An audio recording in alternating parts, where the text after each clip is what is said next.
Eh bien salut tout le monde, c'est AZK. Aujourd'hui je voulais vous parler un petit peu de D.Fi. Hier j'ai fait une vidéo sur le sujet, j'avais fait un peu à chaud, j'avais pas pris assez de recul, je voulais vraiment réagir sur l'instant quand j'ai vu leur grosse annonce sortir.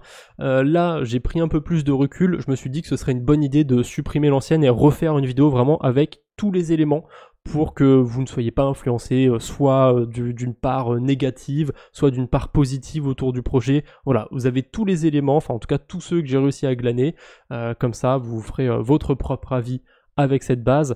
Bien évidemment, je n'ai pas la vérité absolue, ce n'est pas un conseil en investissement, etc.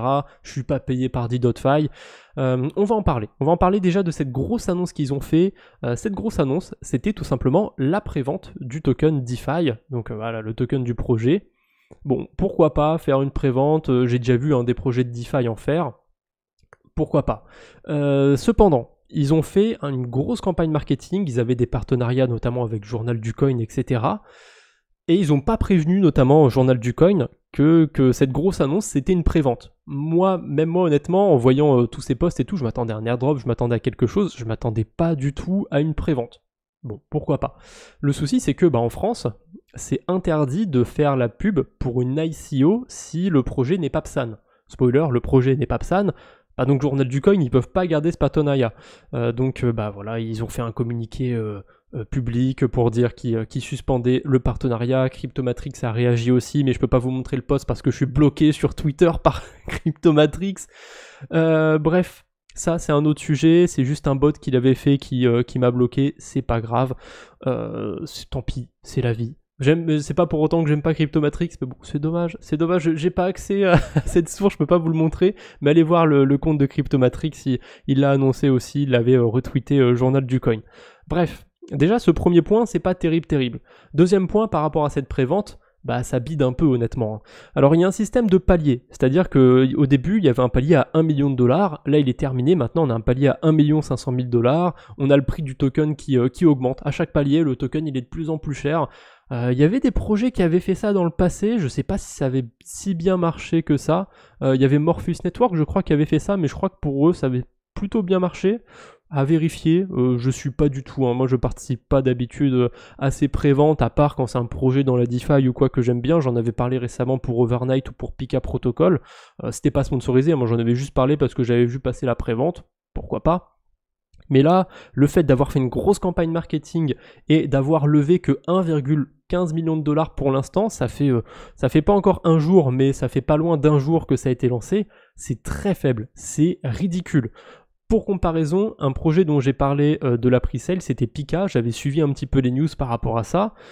Pika Protocol, c'est un projet que vous ne connaissez probablement pas déjà, c'est du trading de dérivés sur la DeFi, sur la blockchain Optimism. Déjà, on est très restreint en termes de communauté. Ils n'ont pas fait une grosse campagne marketing comme ça. Je suis même pas sûr qu'ils aient payé le moindre influenceur pour parler du projet. Ils ont levé 2 millions de dollars en Ethereum en quelques heures. Et encore, il y avait un système de palier, c'était bloqué. Je pense que ça aurait pu être encore plus rapide. Ils ont levé des centaines d'Ethers dès les premières minutes. Ça s'était super bien passé. Là, un gros projet qui ont payé des gros influenceurs. Attendez, ils sont écrits en bas, je vais quand même vous les montrer, c'est la source officielle. Carl the Moon, Crypto Future, Cryptomatrix, Journal du Coin, Asher. Enfin, voilà, si on regroupe tous les abonnés de tous ces influenceurs, il y a plus d'1 million, même plus de 2 millions d'abonnés, quoi. C'est quand même ouf. Et avec autant de gens qui ont vu cette publicité, ils ont levé si peu en un jour de temps. Ouais, déjà, c'est pas ouf, ça montre que les gens, ils ont pas trop envie de s'intéresser à leur prévente. Bon, on va en reparler un petit peu de cette prévente. Pour l'instant, je mets la charrue avant les bœufs, on va dire, parce que je vous ai même pas parlé de D.Fi. On va quand même parler de D.Fi. Honnêtement, le projet n'est pas à jeter. C'est pas un si mauvais projet. Le principe de D.Fi, c'est de regrouper plein d'outils DeFi au même endroit. Il y a d'autres sites qui font ça. Il y a CoinTool, par exemple, qui fait ça très bien, qui n'ont pas de token, qui n'ont pas de campagne marketing, qui n'ont pas d'investisseurs.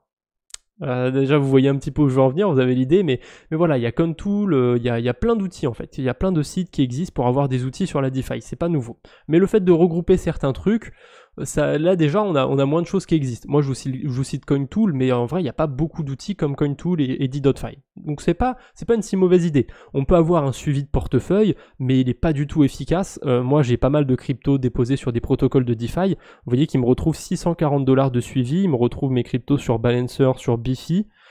Mais j'ai pas que ça en fait, j'ai beaucoup plus de choses de déposer sur la DeFi. J'ai des cryptos sur MagPi, sur Extra Finance, sur Zone Finance, sur Maverick, sur Yiliac, etc. Et il me retrouve pas ça du tout sur D.Fi. Donc le suivi est pas terrible, c'est un fait, c'est comme ça, il est pas terrible. Alors si vous avez juste des cryptos dans votre portefeuille, oui ça marche bien, mais il y a plein de sites déjà qui vous permettent de faire ça. Il n'y a pas de nouveauté à ce niveau-là. Bon, on a une fonction Shield. Voilà, la fonction Shield des scanners, ça vous en avez entendu parler, j'en suis sûr. La fonction Shield en gros c'est pour voir les approbations de votre portefeuille. Honnêtement, l'interface elle est dégueulasse. Alors attendez, il y a un mode avancé. DeFi Early Access, il faut avoir un compte, etc. Donc ça tant pis, je peux pas le voir. Mais ouais, l'interface elle est pas ouf. Il y a un site qui s'appelle revoke.cash. L'interface elle est beaucoup mieux foutue. Et ça vous permet de revoker vos smart contracts, etc. Mais pour les gens qui connaissent rien à la DeFi, que ce soit sur le site de D.Fi ou sur revoke.cash, là je viens de vous parler en chinois. C'est quoi revoker, c'est quoi des approbations, etc. Là je vous ai parlé en chinois déjà. Donc c'est bien que ça existe, cette fonctionnalité, elle est bien honnêtement. Mais déjà, elle est moins accessible que sur d'autres sites. Peut-être même moins complète à vérifier. Ouais, ils supportent que 13 réseaux. 13 blockchains, c'est très faible. C'est pas assez. Clairement, c'est pas assez. On a l'onglet scanner aussi, où là, on peut coller l'adresse d'une crypto et avoir un score, justement, s'il y a des fonctionnalités sur le token qui sont pas terribles, notamment des taxes, des trucs comme ça. Pareil, pour des randoms, aller chercher l'adresse d'un token, c'est pas forcément facile. Donc bon. Et en plus, c'est pas une nouveauté. Des scanners comme ça, il y en a plein, ça existe déjà. Il y en a un sur CoinTool par exemple, et vous tapez tout simplement Honeypot Scanner sur Google. Vous avez des sites qui permettent de le faire, et des sites qui permettent de le faire sur plus de blockchains que ça. Là, on a encore, il y a quoi, 13, ouais c'est ça, il y a 13 blockchains encore de supportés. C'est bien, il y a quand même Ethereum, BNB Chain, Arbitrum et tous les grosses blockchains du moment. Mais c'est pas assez. Il y a plein d'autres blockchains encore sur lesquels il y a des scams, etc. Donc bon. C'est dommage en fait. En fait, le souci auquel je me heurte quand je vois D.Fi, c'est qu'il regroupe plein de fonctionnalités qui existent déjà ailleurs, mais qui sont meilleures ailleurs. Alors certes, il y a certaines fonctionnalités qui ne se retrouvent pas sur un même site, mais qui se retrouvent sur D.Fi. Je sais pas, je vais prendre la fonction de suivi et de scanner par exemple. Sur CoinTool, on a le scanner, mais on n'a pas le suivi. Par contre, le suivi, on peut le retrouver sur D-Bank. Donc, est-ce que vous préférez deux outils spécialisés dans leurs fonctionnalités ou un outil qui va regrouper ces deux fonctionnalités mais ce sera moins percutant, moins pertinent à utiliser? Moi je préfère largement avoir deux sites qui sont spécialisés dans ce qu'ils font en fait. Mais bon, c'est comme ça. Parce qu'il y a un truc aussi que j'ai pas dit, mais certes il y a des gros influenceurs etc qui ont parlé de D.Fi, mais la communauté de ces gens, il y a très peu de gens qui sont sur la DeFi et qui comprennent la DeFi, etc. Moi-même, j'ai 2 chaînes spécialisées sur la DeFi. La moitié des gens qui regardent mes vidéos n'utilisent pas la DeFi. C'est un fait, c'est comme ça. J'ai déjà fait des sondages plusieurs fois. La moitié des gens qui regardent mes vidéos n'utilisent pas la DeFi. C'est pas un reproche, c'est pas une critique. C'est très bien. La DeFi, c'est pas fait pour tout le monde, je pense. Et puis justement, j'ai plein de tutos pour les débutants, etc. Donc il y a des gens qui regardent mes vidéos, forcément ils connaissent pas encore la DeFi, ils veulent découvrir. Et c'est très bien, je suis content de pouvoir permettre à des gens de découvrir cet écosystème que j'aime bien, mais il faut pas se voiler la face sur des communautés comme Asher ou quoi. Il y a très peu de gens au final qui utilisent la DeFi. Alors il y a quand même plus de gens dans la communauté d'Asher qui utilisent la DeFi que dans ma communauté, mais en termes de pourcentage, je pense quand même être au-dessus, forcément. J'ai une chaîne spécialisée sur la DeFi. Mais pour autant, il n'y a même pas la moitié de ma communauté, je pense, qui utilise vraiment la DeFi. Et si ça se trouve, il n'y a même pas la moitié qui sait ce que c'est revoker un smart contract, qui sait ce que c'est une approbation. J'ai déjà fait des vidéos sur le sujet, donc c'est pour ça que je ne rentre pas en détail aujourd'hui dans cette rétrospective sur D.Fi. Mais vous avez compris l'idée, vous voyez où je veux en venir par rapport à D.Fi. Le site n'est pas si mauvais en soi. Honnêtement, il y a des bonnes choses, et il y a un truc... Je vais quand même souligner ça. Il y a un truc que je pense pas pouvoir retrouver ailleurs, c'est le suivi de portefeuille, ce EVM, Solana, Cardano, Cosmos, Tezos, des échangeurs centralisés au même endroit. Je sais qu'il y a une extension sur Chrome qui s'appelle CD, ce.de, si je dis pas de bêtises, qui permettent de lier la DeFi et la CeFi, mais je sais pas si c'est aussi étoffé que D.Fi. En tout cas, ça c'est quand même un bon point que je peux trouver sur D.Fi. C'est le suivi d'adresses EVM, d'exchange, d'adresses Solana, etc. au même endroit. Je suis pas sûr que ça existe ailleurs. Ou alors j'ai un exemple au mieux et je suis même pas convaincu à 100% de l'exemple dont je vous parle. Mais voilà. Est-ce que ça mérite autant d'engouement? Est-ce que ça mérite une si grosse campagne marketing? Je sais pas. Faites-vous votre propre avis par rapport à ça. Bien évidemment, on n'a pas abordé toutes les fonctionnalités, hein, il y en a d'autres encore, mais toutes les fonctionnalités que vous allez voir sur D.Fi, elles se retrouvent ailleurs. Explore Yields, NFT, on le retrouve du côté de DeFi Llama. Qu'est-ce qu'on a d'autre? Wallet, Deposit, bon bah ça on le retrouve sur OnDeFi. Send et Swap, on le retrouve sur OnDeFi. Rect Database, bah, on le retrouve sur Rect.news, on le retrouve sur DeFi Llama. Audit, c'est quoi Audit? Audit Database, ah bah pareil, les audits, ça on peut le retrouver sur DeFi Llama je crois, mais encore une fois, c'est pas une si mauvaise chose de regrouper plein d'outils sur un site. C'est bien d'aller au même endroit et de retrouver plein de fonctionnalités. Mais j'en reviens sur le point de ma vidéo, c'est est-ce que vous préférez 5 outils spécialisés ou un outil qui propose plein de choses où c'est pas spécialisé? Encore une fois, moi je choisis vite, hein. Je préfère avoir 5 outils, je les mets en favori sur mon navigateur, je me mets un dossier avec tous mes outils et hop, je les retrouve. Très simplement. En vrai, il n'y a pas besoin de se casser la tête, hein, même si on a 5 sites, c'est pas grave. Et puis au moins on se perd pas trop, on sait que tel site il me servira à faire ça. Là, ah oui, c'est où déjà que je devais voir pour évoquer les smart contracts? Ah oui, c'est dans Shield, c'est vrai. Ah, on peut se perdre un petit peu aussi sur D.Fi. C'est pas forcément une bonne chose de tout centraliser, hein. Attention. Bref. Et puis, pour faire le parallèle avec CoinTool, c'est un site qui centralise plein d'outils. CoinTool, c'est sympa, hein. Mais l'interface, elle est très lourde. Je trouve pas que le site est très accessible pour les débutants de la DeFi, honnêtement, hein. Mais voilà, il y a des bons côtés, il y a quand même du mauvais aussi à tout centraliser. Bref, revenons sur la prévente, j'ai 2-3 autres trucs à ajouter. Le fait déjà que les gens qui utilisaient déjà D.Fi, qui avaient déjà un compte, ils n'ont pas eu d'avantage sur la prévente. Alors, bon, ça aurait été peut-être un petit peu bâtard de leur permettre d'acheter le token moins cher, mais Pika Protocol, un autre projet qui avait fait une prévente sur la DeFi, eux, ce qu'ils ont fait, c'est que les utilisateurs qui avaient déjà interagi avec Pika Protocol, ils ont pu avoir une période pour investir avant, en fait. Il y avait d'abord les gens qui étaient whitelistés, qui avaient utilisé le protocole, qui pouvaient investir, puis ensuite, c'était ouvert à tout le monde. Ça s'est passé comme ça. Et je trouve que c'est bien de permettre d'abord aux utilisateurs vraiment propres du protocole, puis à tout le monde. C'était le même prix, si je dis pas de bêtises, à vérifier, mais il me semble que c'était le même prix pour tout le monde. Bref, là on a ce système de palier, on a un autre système aussi. Si jamais vous voulez investir sur la prévente de D.Fi, vos tokens ils seront vestés pendant 4 mois. Ça veut dire que quand le token il va être lancé, vous n'allez pas tout récupérer. Ils vont être vestés pendant 4 mois, donc ils vont se libérer progressivement tous les jours pendant 4 mois. Pourquoi pas? Bon, il y a une autre manière aussi de participer à la prévente, c'est d'avoir 30% tout de suite et 70% qui vont être vestés pendant 4 mois. À mon avis, ceux qui ont choisi ça, ils vont dumper tout dès le début, ça va... Ah, je le sens moyen, cette prévente. On verra bien. Peut-être que je suis très médisant par rapport à ça, mais j'ai pas fini. J'ai pas fini, il y a encore d'autres choses dont on va parler. Déjà, cette prévente, elle démarre plutôt mal, hein. 1,1 million de levées, c'est pas beaucoup.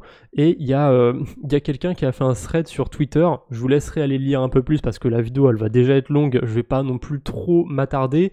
Mais il a fait un thread pour montrer des choses qui pouvaient être suspicieuses autour de cette prévente.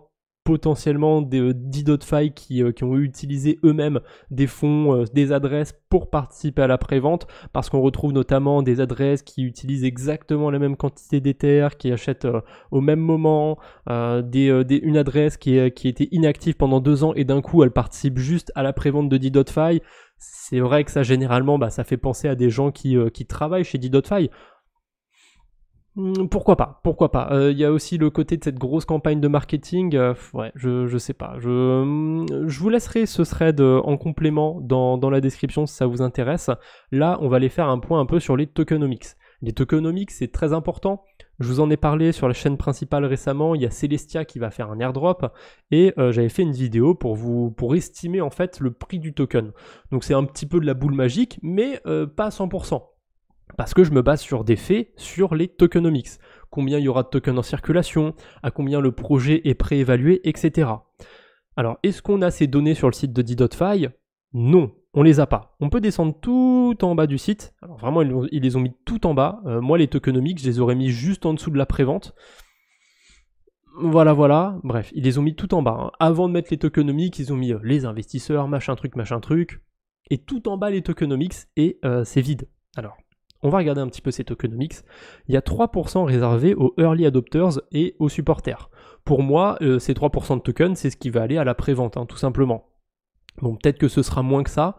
Déjà, ce premier point, 3%, c'est extrêmement faible. C'est ridicule, c'est que dalle. Ensuite, on a 10% pour le marketing. Bah, ça va à DeFi. On a 12% pour la trésorerie. Bon, bah ça va à DeFi. On a 18% pour les investisseurs et ceux qui ont participé à la première levée de fonds. Bon, bah ça, c'est pour les investisseurs. On a 15% à la communauté. Donc à terme, ça arrivera peut-être dans la poche des gens qui suivent le projet. Mais pour l'instant, dès que les tokens vont être lancés, ils seront chez DeFi. Pour le développement et la team, chez DeFi. Pour la communauté, le développement, chez DeFi. Pour des incentives pour les liquidity providers. Voilà. Pour l'instant, au début, ce sera chez DeFi. Donc, ils auront quasiment tous les tokens au début. On ne sait pas s'ils sont vestés. On ne sait pas s'ils pourront directement dumper certains tokens. De leur trésorerie, est-ce qu'elle est vestée, les tokens qu'ils ont réservés pour les incentives, à quel rythme ils comptent les distribuer. Il n'y a aucune information. On a juste ce camembert. Il n'y a rien d'autre. Il n'y a rien d'autre, c'est ouf. Alors, on peut quand même trouver des infos si on va sur d'autres sites. Sur CryptoRank, j'ai réussi à trouver plus d'informations. Donc, on voit qu'a priori, ils auraient levé 2,5 millions de dollars. Il me semble que c'est plus que ça parce qu'il me semble que ça, c'est toutes les informations publiques qu'on a. Mais forcément, il y a eu les investisseurs privés, enfin pas privés parce que on a les noms, mais il y a eu les investisseurs qui ont participé à la levée de fonds, etc. À mon avis, ils ont dû lever peut-être 10 millions de dollars au total. Sûrement un truc comme ça. Peut-être un peu plus, mais franchement, s'ils ont levé 10 millions, c'est déjà bien. Ils estiment leur préévaluation à 300 millions de dollars. Alors tout simplement parce que le token, il est acheté à 30 centimes sur la pre-sale, il y aura 1 milliard de tokens, donc la préévaluation logique, c'est 300 millions de dollars. Vous faites votre propre avis sur D.Fi. Est-ce qu'un site qui regroupe plein d'outils de la DeFi, ça mérite une préévaluation de 300 millions de dollars? Est-ce que ça mérite autant? Là, juste avec ce point, vous faites votre propre avis. Maintenant, avec ce que j'ai ajouté, le fait que ces outils sont pas forcément très aboutis, qu'on retrouve mieux ailleurs, etc. Est-ce que vous pensez toujours... est-ce que vous pensez toujours que 300 millions de dollars, ça en vaut la peine? Bon, après vous allez dire, je suis médisant, là ils vendent leurs tokens, c'est DeFi 2.0, ils vont ajouter des nouvelles fonctionnalités. Ok, qu'est-ce qu'ils vont ajouter? DeFi Connect. C'est une sorte de réseau social, un peu comme on peut retrouver sur D-Bank. Ils vont lancer un Layer 2, un peu comme D-Bank, et ils vont lancer un GPT. Ça, on a déjà une extension de DeFi Llama sur ChatGPT. Je crois que par contre, il faut payer l'abonnement de ChatGPT pour que ça fonctionne, mais on a une extension DeFi Llama qui est gratuite, si je dis pas de bêtises. Enfin, gratuite, si gratuite, on paye pas en plus que l'abonnement de ChatGPT, bien évidemment, mais voilà, DeFi Llama propose ça gratuitement. Là, en fait, ces trois fonctionnalités, elles sont sympas, encore une fois. C'est cool qu'on retrouve tout au même endroit, mais ça existe déjà. Et c'est déjà gratuit, c'est déjà plus abouti à d'autres endroits. En plus de ça, l'annonce, c'est juste une vidéo du CEO dans son salon qui parle 5 minutes de son projet. C'est pas terrible, honnêtement. Alors, le son de la vidéo est très bon. Ça, pour le coup, j'ai rien à redire dessus. Mais Arbitrum, quand ils ont lancé leur airdrop, par exemple, ils ont fait un mini court-métrage. C'était stylé, c'était super. Là, juste le gars qui parle de son projet pendant 5 minutes, c'est pas un projet qui, qui est prévalu à 300 millions, je m'attends un petit peu plus de leur part. Mais bon, pourquoi pas. Il y a le petit point de il est proche de sa communauté et tout, c'est cool, pourquoi pas. Dans ce cas-là, s'ils sont proches de leur communauté, pourquoi sur leur dernier post, les commentaires sont désactivés? Ça, je sais pas. Comme par hasard. Et en plus, la manière dont ils parlent de leur prévente sur leur compte Twitter, ça fait vraiment influenceurs qui vous vendent la crème pour mincir, quoi. Enfin, je vous laisse un petit peu regarder les vidéos qu'il y a sur leur fil. Ça me vend pas du rêve. Après ça, les goûts et les couleurs, j'ai envie de vous dire. Mais c'est vrai que la manière dont c'est fait, ça me fait vraiment penser aux influenceurs qui vous vendent la crème magique pour mincir, et ça marche pas. Ça marche pas. Ouais, ça c'est un autre débat. D'ailleurs, quand je reviens sur CryptoRank, eux, alors je sais pas comment ils ont eu cette donnée-là, mais d'après eux, il y a à peu près 1% des tokens qui seraient réservés seulement à la private sale et la public sale. Donc 1% des tokens pour la prévente, c'est ridicule. C'est vraiment ultra faible. C'est ridicule, c'est que dalle. On peut voir aussi on peut voir aussi pas mal d'informations, tous les endroits où il y a eu les préventes, etc. On peut voir que les gens qui ont participé à la prévente avant que ce soit lancé officiellement sur leur site, ils ont payé leur token 24 ou 29 centimes. Ou ici 16 centimes pour ceux qui étaient là au tout début en 2021. Ceux qui ont payé 16 centimes, ils ont un vesting de 14 mois a priori. Les autres, c'est 9 mois. C'est long, hein. Donc ça veut dire que les gens qui participent à la prévente maintenant, ils payent limite leur token moins cher, pour certains, et ils auront leur token avant. Je comprends rien du tout à cette histoire de prévente. En plus, ça s'est passé super tôt, hein. C'était en 2022, avant qu'il y ait, comme par hasard, ça s'est arrêté avant le mois de mai 2022. Je vous laisse aller voir ce qui s'était passé en mai 2022, hein, si ça ne vous dit rien. Allez, je vous spoil, hein, en mai 2022, il y a eu le crash de Luna, puis en juin, il y a eu Celsius, puis en novembre, il y a eu FTX. Étonnamment, voilà, ils ont attendu que fin 2023 pour relancer quelque chose. Je pose ça là comme ça. Bon, après, en vrai, je suis méchant parce que c'est logique, hein, il y a plein de projets qui ont reporté à cause de ça. Ça a mis tellement un gros coup sur la DeFi, il y a une perte de confiance sur la DeFi.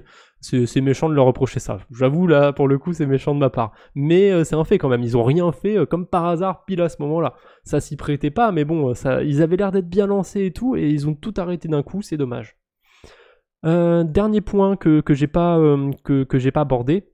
Il y a Rexam qui a fait un point de tous les petits red flags qu'il a trouvé, très intéressant d'ailleurs. Donc promesse de rendement sur un post sponsorisé, incitation au FOMO via une public sale où le prix évolue toutes les X heures. En fait, c'est pas toutes les heures, c'est un système de palier, mais ça revient au même. Utilisation frauduleuse de logo de marque, ça on l'a pas vu ce point, mais en fait quand on revient sur la prévente, si on descend un petit peu, on voit les investisseurs, etc. Et en fait, ils en profitent pour mettre le logo de SpaceX et de Tesla, parce que Off Capital, c'est un des VC qui était derrière SpaceX et Tesla. C'est très bien, ils ont participé à d'autres investissements, mais du coup, voilà, je vois pas le rapport de le citer juste en dehors de mettre le logo de SpaceX et Tesla sur le site. Et pareil, pour moi, la tokenomics, ça mérite quand même d'être ajouté avant toutes ces informations. Encore une fois, on verra. Peut-être que ça va super bien se passer, ce listing, ce lancement de token, qui va faire un x10 au lancement. Moi, j'y crois pas, mais voilà, peut-être que je suis médisant, peut-être que le projet il va valoir des milliards. Qu'est-ce qu'il y avait d'autre ? Commentaires désactivés, ça on l'a vu. Telegram bloqué. Manque d'informations sur les tokenomics. Les seules informations que j'ai, c'est même pas sur leur site à eux. Donc, certes, j'ai des choses du côté de CryptoRank, mais j'ai pas une certitude à 100% des données qu'il y a sur ce site. C'est le mieux que j'ai pu trouver pour cette vidéo, donc c'est pas le point sur lequel il faut le plus s'appuyer pour aujourd'hui. Qu'est-ce qu'on avait ? Pas d'infos sur le vesting locking des différentes allocations. Par contre, autant ici j'ai les informations sur le vesting pour les gens qui ont participé à la pre-sale, autant les investisseurs d'Idotfy, leur token pour la trésorerie, etc. On ne sait pas s'ils sont bloqués, on ne sait rien. Ça c'est vraiment dommage. Il n'y a aucune transparence. Aucune information sur l'utilité du token. Honnêtement, hein, même les tokens type Arbitrum, etc., la gouvernance, c'est sympa, hein, mais je trouve que c'est pas une grosse utilité en soi.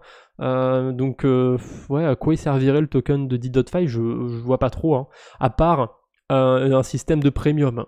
Si vous avez, 50 tokens DeFi dans votre wallet, vous avez accès à certaines fonctionnalités, par exemple. Ça pourrait servir à ça. Je pense que ça va servir à ça. Des concurrents de longue date comme Debunk n'ont jamais eu besoin d'un token. Ça, pour le coup, pour l'instant, ils n'ont pas de token, ils n'en ont pas encore parlé, mais D-Bank, ils sont en train de travailler sur leur Layer 2. Je pense que l'an prochain, ils risquent de lancer un token, honnêtement. En plus, ils ont levé des fonds, etc. Ça m'étonnerait pas.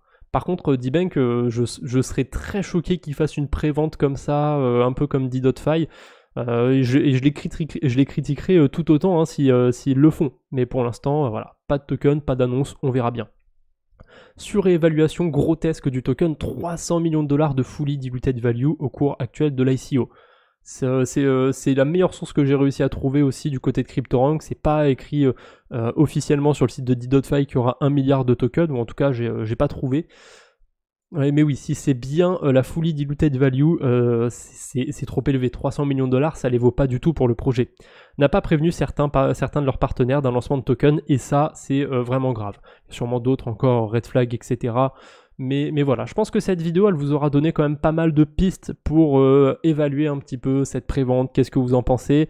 Pour être totalement transparent, avant, quand j'avais fait la première vidéo sur le sujet, j'avais pas encore assez creusé, du coup j'avais 30$ qui traînaient sur le wallet, sur le portefeuille 2023, et du coup, dans le doute, comme c'était pas grand chose par rapport aux 3000$ qu'il y a dessus, je les ai mis sur l'ICO pour voir. J'aime bien voir ce côté un petit peu... je sais qu'un truc pue la merde et tout des fois, mais je peux pas m'empêcher de mettre 5 balles dessus, 10 balles dessus juste pour le fun. Donc on verra cette prévente du token DeFi. Si je fais le moins de centimes de bénéfices, je pense que je les mettrai sur D-Bank et je vous les rétribuerai via des récompenses qu'on peut distribuer sur le réseau social de D-Bank. Mais à mon avis, je suis pas sûr de faire du bénéfice dessus, donc vous attendez pas à grand chose. Mais voilà, je m'engage. Si je fais au moins 1$ de bénéfice sur cette prévente, je les rétribuerai en lucky draw, en récompense sur D-Bank. Voilà, donc n'hésitez pas. Bref, c'est tout ce que j'avais pour aujourd'hui. J'espère que cette petite vidéo vous aura plu. N'hésitez pas à me dire ce que vous en pensez en commentaire. On se retrouve bientôt, j'espère. D'ici là, portez-vous bien. Salut tout le monde.